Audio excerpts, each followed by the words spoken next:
మన ప్రభు రక్షకుడైన యేసుక్రీస్తు నామములో మీ అందరికీ శుభములను తెలియజేస్తూ ఉన్నాను. మిమ్మల్ని అందరినీ కూడా వాక్య పరిచర్యలోనికి ప్రేమపూర్వకంగా మిమ్మల్ని ఆహ్వానిస్తూ ఉన్నాను. ఈరోజు అంశము పరిశుద్ధాత్మ అంతరంగ ఉనికి యొక్క వాగ్దానము అనేటువంటి అంశాన్ని మనము ధ్యానిస్తూ ఉన్నాం. పరిశుద్ధాత్మ వాగ్దానము అపోస్తల కార్యములు 2వ అధ్యాయము 39వ వచనాన్ని మనం చూస్తే, ఈ వాగ్దానము మీకును మీ పిల్లలకును దూరస్తులందరికీ మన ప్రభువైన దేవుడు తన యొద్దకు పిలిచిన వారందరికీ చెందునుగాక అని వారితో మనకు జ్ఞాపకము చేస్తూ ఉన్నాడు. చదువుకున్నటువంటి పరిశుద్ధ యోహాను రాసినటువంటి సువార్త 14వ అధ్యాయము 15వ వచనము నుండి 21వ వచనము వరకు చదవగా మనమందరము కూడా విని ఉన్నాం. ఇందులో 3 విషయాలు ప్రభు మనకు వాగ్దానం ఇస్తూ ఉన్నాడు. పరిశుద్ధాత్మ యొక్క వాగ్దానము 3 మనకు జ్ఞాపకం చేస్తూ ఉన్నారు. యేసు ప్రభువు 3 వాగ్దానాలు ఇస్తూ ఉన్నాడు. మొదటిది, ఆదరణకర్తను మీకు అనుగ్రహిస్తాను. వేరొక ఆదరణకర్త అంటే ఆదరించేది మొదటగా దేవుడు ఉన్నాడు. యేసుక్రీస్తు కూడా ఆదరించే వ్యక్తిగా ఉన్నారు.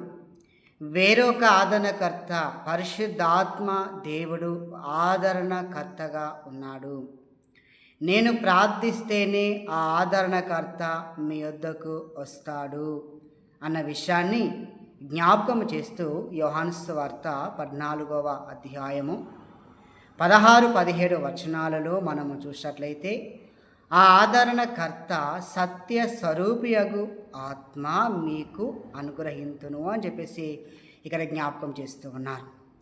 ఆదరణకర్త గ్రీక్ భాషలో పరక్లితోస్ అనే పదం యొక్క అర్థము ప్రక్కనే ఉన్నవారు, పిలువబడినటువంటి వారు అని అర్థము. పరక్లితోస్ అనే 5 అర్థాలు. మొదటిది, న్యాయస్థానములో సాక్ష్యము ఇవ్వగలిగిన వ్యక్తి.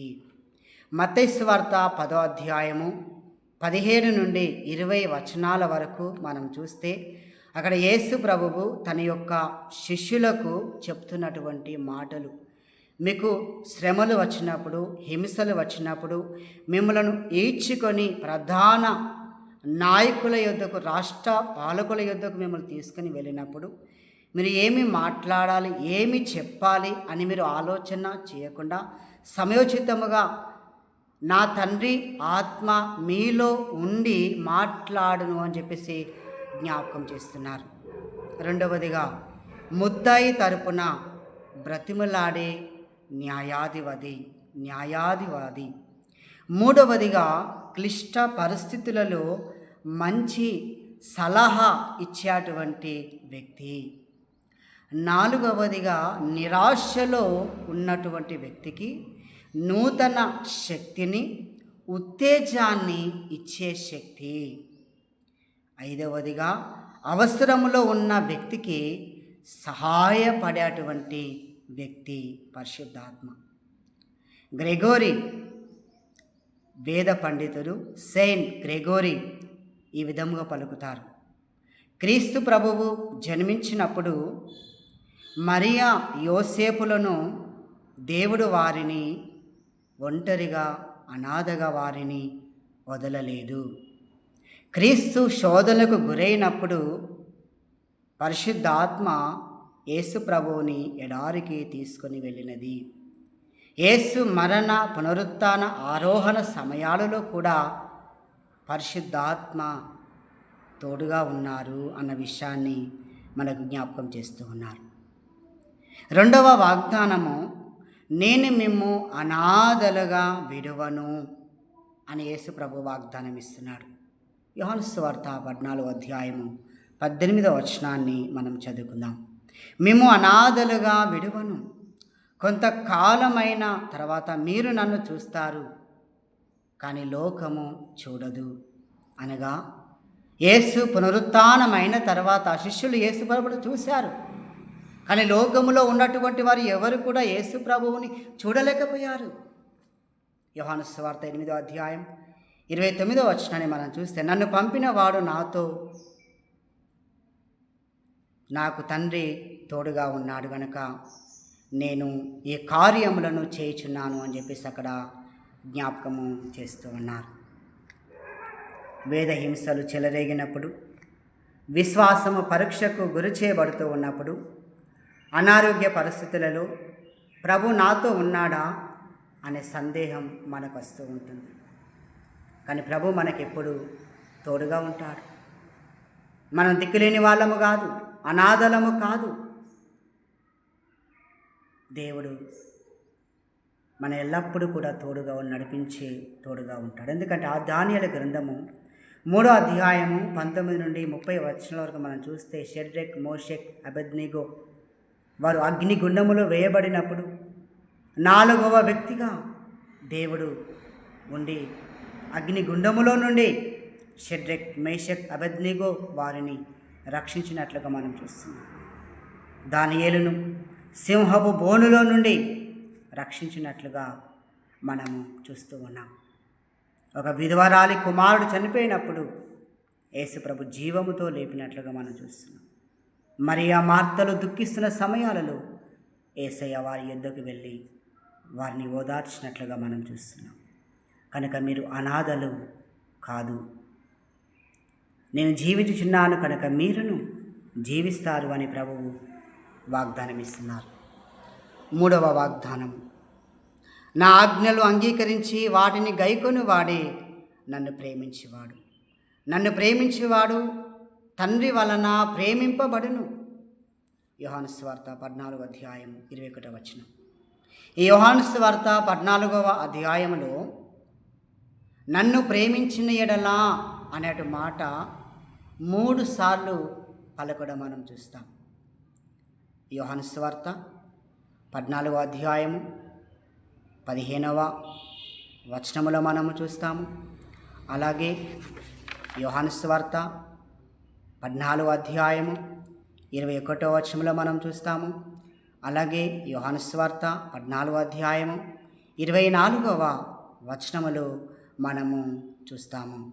నన్ను ప్రేమించేవాడు నా మాటలను గైకొనును.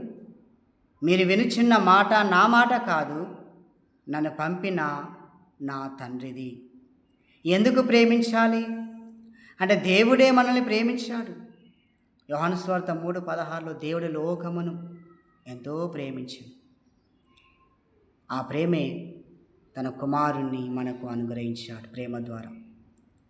అలాగే 1 యోహాను రాసిన పత్రిక 3వ అధ్యాయం 16 మనం చూస్తాం. ఆయన మన నిమిత్తము ప్రాణం పెట్టెను, ప్రేమ ఎట్టిది అని మనము తెలుసుకున్నట్లు మనము కూడా సహోదరు నిమిత్తము ప్రాణం పెట్ట బద్ధులమై ఉన్నాము అన్న విషయాన్ని మన జ్ఞాపకం చేస్తున్నారు. 2వ యోహాను రాసిన పత్రిక 1వ అధ్యాయం 6వ వచనంలో మనము ఆయన ఆజ్ఞల ప్రకారము నడుచుటయే ప్రేమ అన్న విషయాన్ని మన జ్ఞాపకం చేస్తున్నారు. 1 యోహాను 3వ అధ్యాయం 18వ వచనంలో చిన్నపిల్లలారా, మాటతోనూ నాలుకతోనూ కాక క్రియతోనూ సత్యముతోనూ ప్రేమింతుము అన్న విషయాన్ని మన జ్ఞాపకం చేస్తున్నారు. ప్రేమ మంచి పనులు చేసేదే ప్రేమ, ఇతరులకు సహాయం చేసేదే ప్రేమ, మోసం చేసేది ప్రేమ కాదు, తప్పులు చేసేది ప్రేమ కాదు, కీడు చేసేది ప్రేమ కాదు. యేసుని ప్రేమించకపోతే ఆయన పేరిట ఎలా మనం ప్రార్థన చేస్తాం? అందుకే యేసయ్య నన్ను ప్రేమించుము, నన్ను ప్రేమించేవాడు నా ఆజ్ఞలు పాటించును అని చెప్పేసి మన జ్ఞాపకం చేస్తూ ఉన్నారు. మన ప్రకటన గ్రంథం 2వ అధ్యాయం 4వ వచనాన్ని మనం చూస్తే, నేను నీ క్రియలను ఎరుగుదును, నీ సహనాన్ని నేను ఎరుగుదును. అయితే నీ మీద నేను ఒక నేరము మోపుతున్నాను. ఏమిటి అంటే మొదట ఉండినటువంటి ప్రేమ ఇప్పుడు లేదు అని చెప్పేసి ప్రభువు జ్ఞాపకం చేస్తూ ఉన్నారు. కనుక ఆజ్ఞల గురించి దేవుడు ఈరోజు మనందరితో మాట్లాడుతున్నాడు. ఆయన ఆజ్ఞలు పాటించమని. మనము పాత నిబంధనలో చూస్తే మొదట 613 ఆజ్ఞలు ఉన్నాయి. మోషే కాలానికి వచ్చేసరికి దేవుడు 10 ఆజ్ఞలు ఇచ్చాడు. యేసుక్రీస్తు కాలానికి వచ్చే వరకు 10 ఆజ్ఞలు 2 ఆజ్ఞలుగా ఆయన చేసి ఉన్నారు. దేవుని ప్రేమ, మానవుని ప్రేమ. కనుక మత్తయి సువార్త 7వ అధ్యాయం 12లో మనం చూస్తే, మనుషులు మీకేమి చేయాలని మీరు కోరుదురో మీరు వారికి చేయుడి, ఇదే ధర్మశాస్త్రము, ప్రవక్తల ప్రబోధము, ఇదే అన్న విషయాన్ని మనం జ్ఞాపకం చేస్తున్నాం. మనుషులు ఏమి చేయాలని అనుకుంటున్నారు? మనం ఇతరులు ఏమి చేయాలనుకుంటాం? ఇతరులు మనల్ని గౌరవించాలనుకుంటాం, ఇతరులు మనం ప్రేమించాలనుకుంటాం, ఇతరులు మనకు సహాయం చేయాలనుకుంటాం. కానీ ఇతరులు గౌరవించడానికి ముందే ఇతరులకి నీవు రెస్పెక్ట్, నువ్వు గౌరవాన్ని, ఇతరులను ప్రేమ ఆశిస్తున్నావు, నీవు ఇతరులను నువ్వు ప్రేమించు. ఇతరులకు సహాయం చేయాలని కోరుతున్నావు, నీవే ఇతరులకు నువ్వు సహాయం చేయి. అదే ధర్మశాస్త్రము, అదే ప్రవక్తల ప్రబోధం అన్న విషయాన్ని మనకు జ్ఞాపకం చేస్తున్నారు. ముగింపుగా మనం వెళ్తున్నాం. ప్రేమైనటువంటి దేవుని బిడ్డలారా, 3 విషయాలు ప్రభు వాగ్దానం మనకు ఇస్తూ ఉన్నారు. మొట్టమొదటిది వాగ్దానం, ఆదరణకర్తను అనుగ్రహిస్తాను. రెండవది, నేను మేము అనాథలుగా విడువను. మూడవది, నా ఆజ్ఞలను అంగీకరించి వాటిని గైకొని వాడు నన్ను ప్రేమించేవాడు. కనుక ఈ 3 విషయాలు మన మనసులో ధ్యానిస్తూ మన యొక్క జీవితంలో ఆత్మీయమైనటువంటి జీవితంలో ముందుకెళ్ళుటకును ప్రభు మనకు సహాయము చేయనుగాక. మనము ప్రభు ఆజ్ఞల ప్రకారము జీవిస్తూ ప్రభువును మనం ప్రేమిస్తూ ఆ ప్రేమలో ముందుకెళ్ళే భాగ్యము ప్రభు మనందరికీ దయచేయునుగాక. ఆమేన్.